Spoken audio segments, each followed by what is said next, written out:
Assalamualaikum warahmatullahi wabarakatuh. Pemirsa DMI TV yang dirahmati Allah, bertemu kembali bersama kami dalam program Ngabuburit bareng DMI Cianjur. Alhamdulillah kita sudah menginjak di hari ke-20 di bulan Ramadan tahun 1445 Hijriah ini. Dan pada hari ini kita sudah kedatangan tamu Ustaz muda. Langsung saja kita kenalkan Al-Ustadz Muhammad Acep Ainul Yakin SAG. Assalamualaikum Ustadz. Waalaikumsalam. Sehat Ustadz? Alhamdulillah. Alhamdulillah. Pemirsa DMI TV yang dirahmati Allah, Ustadz Acep ini adalah beliau Dewan Pimpinan Pondok Pesantren Al-Mubarakah Sengkong Ciranjang Cianjur. Baik Ustadz, mohon izin nih saya panggil Ustadz Acep. Sebetulnya saya suka dipanggil Agil kalau lakumnya. Oh, lakumnya Agil. Ya. Supaya lebih akrab saya panggil Agil aja ya saja. Monggo. Nah, Ustadz Acep, Ustadz Agil. Ustadz, pada siang hari ini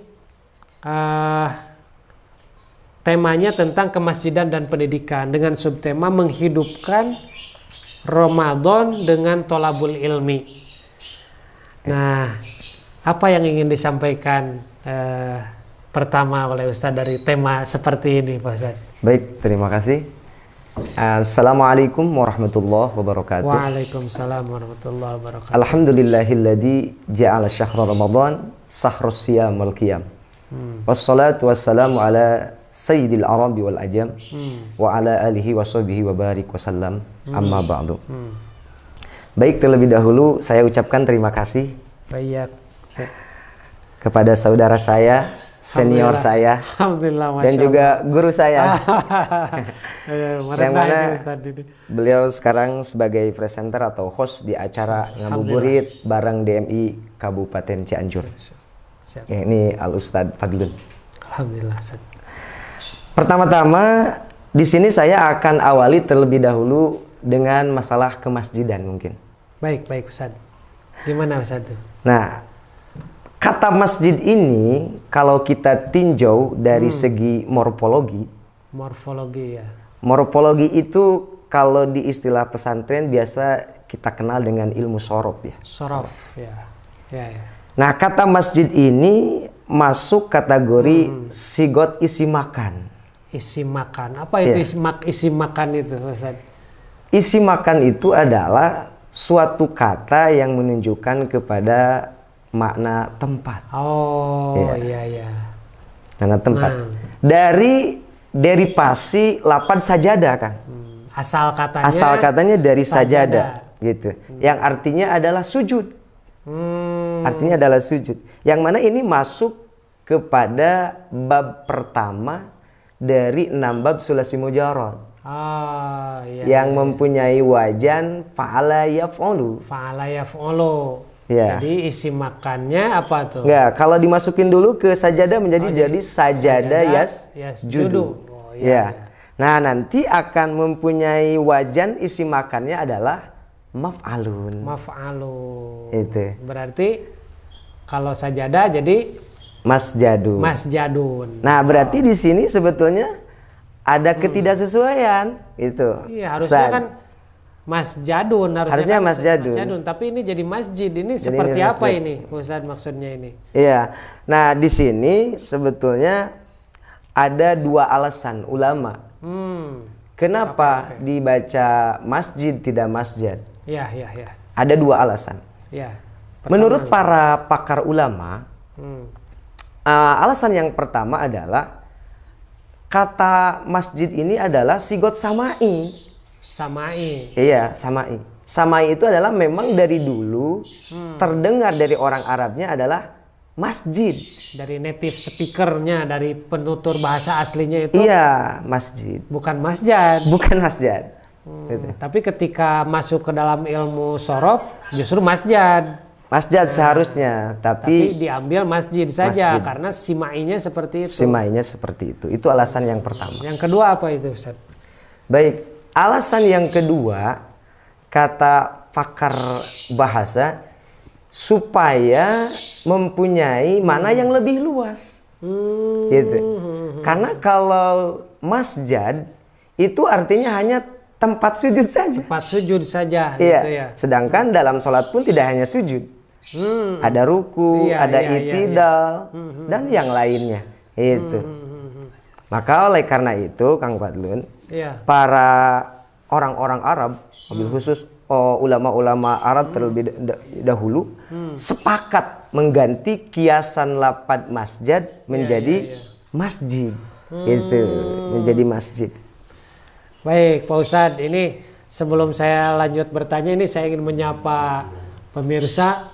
Ini terasa seperti sedang sanlat ya pemirsa. Kita mendengar isim fa'il, mendengar wazan itu. Nah itu kalau di pesantren-pesantren memang diajarkan seperti itu.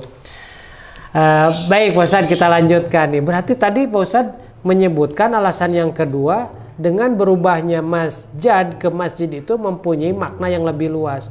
Berarti masjid itu bisa digunakan bukan untuk sholat saja kalau seperti itu. Iya betul sekali. Karena kata tadi, kenapa yang dipakai itu masjid? Tadi kan alasannya supaya mempunyai makna yang lebih luas. Gitu.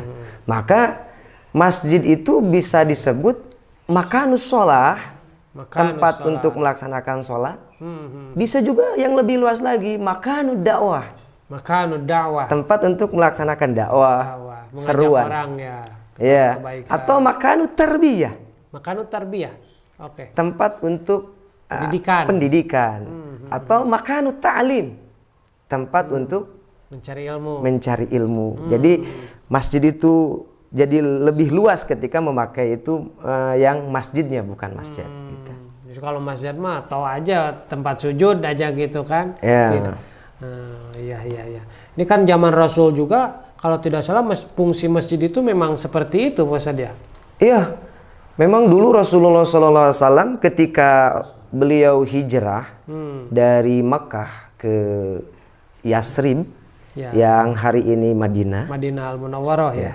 Yang pertama oleh Nabi Shallallahu Alaihi Wasallam dibangun itu adalah masjid. Itu Masjid Quba ya. Masjid Quba ya betul. Masjid Quba. Nah di situ Nabi Shallallahu Alaihi Wasallam memfungsikan masjid tidak hanya untuk sholat. Itu. Bahkan dulu pada zaman Rasulullah masjid itu menjadi pusat, menjadi sentral budaya, sentral agama, bahkan sentral pendidikan betul. Keagamaan gitu. Itu semuanya berawal dari masjid. Iya. Dan setelah Rasul ke Madinah juga kan Rasul itu yang pertama kali dibangun itu adalah masjidnya kan, masjid yang sekarang menjadi Masjid Nabawi. Iya. Bukan rumahnya, justru rumahnya nempel ke masjid. Gitu. Kalau misalkan kita hijrah, kayaknya kita kalau bakar rumah dulu ya. Rumah dulu kayaknya. Kita pindah kampung kayaknya yang kita cari bukan masjidnya dulu, biasanya seperti itu. Kalau ajaran Rasul harusnya cari dulu masjidnya. Harusnya gitu kan, masjid dulu masjid gitu. Dulu ya. Minal masjid ilal masjid itu. Minal masjid ilal masjid. Ya Pak Ustadz. Nah sekarang kalau dikaitkan dengan Ramadan ini Pak Ustadz, masjid dikaitkan dengan Ramadan. Apakah mentolabul ilmi di bulan Ramadan ini bagaimana itu Pak Ustadz? Seperti apa nih? Baik, sekarang saya sekalian menyeru saja pemirsa ya. Maka pemirsa DMI TV dimanapun Anda berada, sekali lagi saya tegaskan bahwa fungsi masjid itu bukan hanya untuk sholat. Akan tetapi masjid juga bisa dijadikan untuk institusi pendidikan. Nah, khususnya dalam bidang keagamaan. Nah, lebih khusus lagi di bulan ini, bulan Ramadan, di bulan suci Ramadan. Itu. Makanya mari para pemirsa DMI TV, di bulan suci Ramadan ini kita makmurkan masjid-masjid, makmurkan musola-musola, makmurkan surau-surau. Salah satunya memakmurkannya dengan thalabul ilmi. Gitu. Jadi kita ihya'ur Ramadan bi thalabil ilm, menghidupkan Ramadan dengan mencari ilmu. Atau qiyamur Ramadan bi talabil ilm, menghidupkan Ramadan dengan talab ilmu. Baik Pak Ustadz. Nah ini jadi nilainya mencari ilmu di bulan Ramadan itu justru pastinya akan berkali-kali lipat gitu ya, lebih berkah seperti apa ini Pak Ustadz mungkin? Iya pasti. Kan di bulan Ramadan ini bulan yang sangat mulia, yang mana amal-amalan kebaikan itu pahalanya ditingkatkan, dilipat gandakan oleh Allah Subhanahu wa taala. Begitupun talab ilmu itu sudah pasti ada. Salah satunya Ustaz, ada hadis Nabi SAW yang diriwayatkan oleh sahabat Anas bin Malik radhiyallahu an. Redaksi hadisnya seperti ini. Man hadara majlisal ilmi fi Ramadan. Barang siapa yang hadir di majelis ilmu, hadir ke majelis ilmu maksudnya, fi Ramadan, di bulan suci Ramadan, maka kata Rasulullah SAW, orang tersebut akan mendapatkan dua keuntungan. Dua keuntungan. Ya, dua keuntungan. Satu apa tuh? Yang pertama keuntungannya kata Rasulullah SAW, kataballahu ta'ala lahu bi kulli qadamin ibadatan sanah. Yang pertama, Allah Subhanahu wa taala akan mencatat setiap langkah kakinya. Gitu. Satu langkah kakinya gitu. Seperti ibadah 1 tahun. Satu langkahnya. Masya Allah. Gitu. Satu langkah seolah ibadahnya 1 tahun. Iya, bernilai ibadah 1 tahun. 1 tahun. Gimana kalau langkahannya banyak gitu ya? Apalagi kalau pakai motor gimana? Kalau pakai motor kayaknya setiap putaran rodanya mungkin. Gitu. Itu jadi menjadi kalau misalkan kita mau ke majelis ke kaum Cianjur, lebih baik jalannya muter dulu ya, maksudnya supaya langkahnya lebih panjang. Lebih panjang. Jadi pahalanya lebih banyak lagi gitu. Saya juga pernah dengar tuh kan apa namanya kalau hari Jumat itu, kalau Jumatan itu biasakan katanya jangan antara berangkat dan pulang itu dengan jalan yang sama. Iya, harus beda. Biasanya suka muter, itu waktu kecil saya diajarkan itu seperti itu. Kalau jalannya yang berangkat di sini, kalau pulang lewatnya muter. Ya, tapi catatan kalau berangkat harus jauh. Gitu. Ya, kalau berangkat jauh, kalau pulangnya lebih dekat. Lebih dekat. Ya, seperti itu. Nah, kalau misalkan itu kan majlisul ilmi. Kalau kita ini Pak Ustadz nih. Enggak, yang itu tadi yang pertama dulu. Oh, yang pertama, Ustaz. Yang kedua belum ya, yang kedua belum. Ada satu lagi. Balasan yang kedua apa tuh? Keuntungan mungkin ya. Keuntungan yang kedua bagi orang yang hadir di majelis ilmu di bulan suci Ramadan, di dalam hadis tersebut, wa yakunu ma'i tahtal arsy. Wa yakunu ma'i tahtal arsy. Orang yang hadir di majelis ilmu di bulan Ramadan, di dalam hadis tersebut, orang tersebut akan bersamaku, kata Rasulullah, tahtal arsy, di bawah arsy. Maksudnya adalah orang tersebut nanti di hari kiamat akan diberikan tempat yang tinggi, akan diberikan tempat yang mulia gitu. Bersama gitu, disatukan atau bersama dengan Rasulullah SAW di bawah arasnya Allah Subhanahu wa taala. Nah, itu tadi berarti keuntungan orang yang hadir di majelis ilmu itu satu, seolah-olah satu langkahnya dibalas seperti ibadah 1 tahun, dan yang kedua bersama-sama dengan Rasulullah di tempat yang tinggi. Nah, kalau kita ini nih lagi ngobrol ini, apakah masuk ke dalam majelis ilmu atau cuman kebaikan? Hanya kebaikan, apa itu seperti ini gitu? Ini Masya Allah, ini kayaknya masuk dua-duanya, Ustaz. Masuk dua-duanya? Masya Allah. Karena kita yang kita obrolkan ini kita ilmu gitu. Dan juga ini majelis kebaikan. Ada salah satu keterangan dalam kitab Al-Fawaidul Mukhtarah, karyanya Al-Habib Zain bin Ibrahim bin Smith. Beliau mengutip sebuah perkataan Habib Alwi bin Sahab. Perkataannya seperti ini. Man hadara majlisan. Jadi ini lebih umum. Min majalisil khair. Dari majelis kebaikan. Insya Allah kayaknya ini majelis kita adalah majelis kebaikan. Amin. Nah, itu di dalam kitab tersebut kata Al-Habib Zain bin Smith sama kayak tadi, kataballahu lahu bi kulli qadamin ibadatan sanah. Maka Allah akan mencatat setiap langkahnya seperti ibadah 1 tahun. Masya Allah. Ustaz Fadlun tadi di rumah kesini jauh tuh. Iya, lumayan. Saya kan orang kampung. Ya, jadi kesini 15 menit perjalanan pakai motor. Oh, dekat ya 15 menit. Ustaz, misalkan orang datang ke majelis ilmu, Bandung Kuping, nggak bawa buku apa segala macam, itu juga sama ya, apa namanya, balasannya seperti tadi itu. Iya, sama. Karena kan bahasanya umum. Bahasanya umum ya. Hadir. Hadir ya. Itu. Kalau misalkan membawa buku, membawa alat untuk mencatat, itu akan ada nilai lebih lagi. Itu.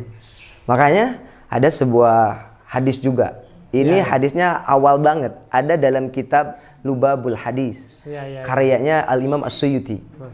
Yang disarahi oleh Asy-Syaikh Nawawi Al-Bantani dengan kitab Tankihul Qaul. Itu ada dalam hadis pertamanya, Nabi SAW memberikan sebuah nasihat kepada Ibnu Mas'ud.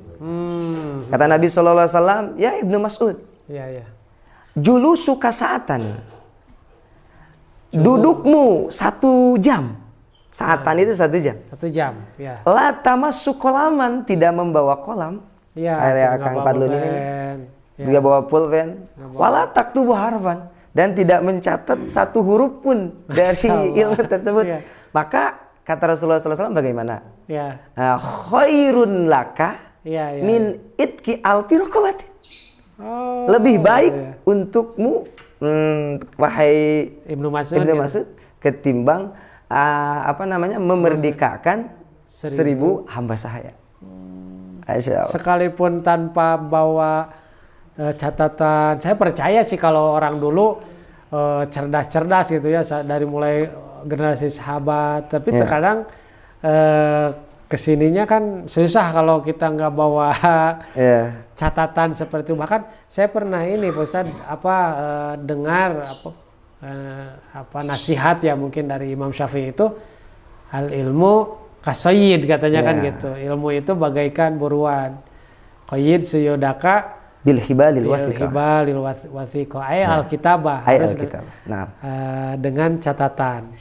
Jadi untuk sekarang mungkin lebih baik, mungkin berkategori ya, kalau pelajar mungkin bawa buku.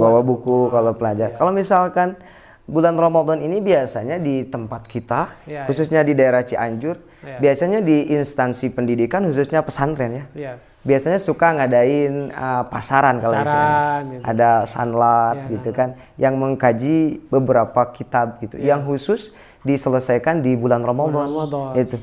Dan tidak hanya pesantren kalau sekarang, termasuk di masjid-masjid juga sekarang udah banyak. Ada yang membuat kajian, itu mengkaji 1 kitab gitu, hanya di bulan Ramadan. Ada juga yang mengadakan kultum atau thalabul ilm di masjid. Jadi nggak usah khawatir pemirsa DMI TV. Jadi walaupun cuma datang ke majelis, kita tidak membawa apa-apa juga. Tadi berdasarkan hadis Nabi kepada Ibnu Mas'ud, khairun min alfi raqabatin. Itu hadisnya masih panjang sebetulnya. Masih panjang. Mungkin boleh dilanjutkan Pak Ustaz hadisnya nih untuk closing statement nah. Kemudian dari potongan yang selanjutnya, hadis tersebut lanjutannya, wa nadruka, dan melihatmu, melihat kamu, itu wahai Mas'ud, maksudnya Ibnu Mas'ud, ila wajhil alim, kepada wajahnya orang alim, maksudnya orang yang berilmu, gitu. Kata Nabi bagaimana? Khairun laka min alfi farshin tasaddaqta biha fi sabilillah. Masya Allah. Yang artinya adalah lebih baik bagimu wahai Ibnu Mas'ud ketimbang menyedekahkan 1000 kuda yang dipakai jihad fi sabilillah. Jadi kita melihat orang alim, bertemu dengan orang alim itu membawa keberkahan luar biasa. Ini saking mulianya ilmu sih sebetulnya. Ya, memuliakannya. Mungkin boleh lanjutkan Pak Ustaz? Ada sedikit lagi, wasalamuka, salammu wahai Mas'ud, ke orang alal alim, kepada orang alim, orang yang berilmu. Maka kata Rasulullah, khairun laka min ibadati alfisanah. Lebih baik untukmu min ibadati alfisanah ketimbang ibadah 1000 tahun. Masya Allah, ini Masya keagungan Allah. ilmu Keagungan itu ya. ilmu, Masya Allah ini. Bahkan kita bertemu dengan yang orang berilmunya mendapatkan keberkahan ilmu, juga kita bersalaman dengan mereka juga mendapatkan keberkahan luar biasa. Pemirsa DMI TV yang dirahmati Allah, dari tema yang kita bahas tadi ini sangat menggugah kita harusnya dengan keinginan kita terus menerus dalam mencari ilmu, terutama di bulan Ramadan ini. Saya haturkan terima kasih Pak Ustadz Acep atas kedatangan bersama kita. Mudah-mudahan di lain waktu kita bisa bertemu lagi. Amin. Dengan pembahasan tema-tema yang lain. Salam oleh keluarga Pak Ustadz. Insya Allah. Sehat-sehat selalu. Pemirsa DMI TV yang dirahmati Allah, sekian pembahasan pada siang hari ini. Semoga dapat bermanfaat. Kami akhiri dengan Assalamualaikum warahmatullahi wabarakatuh.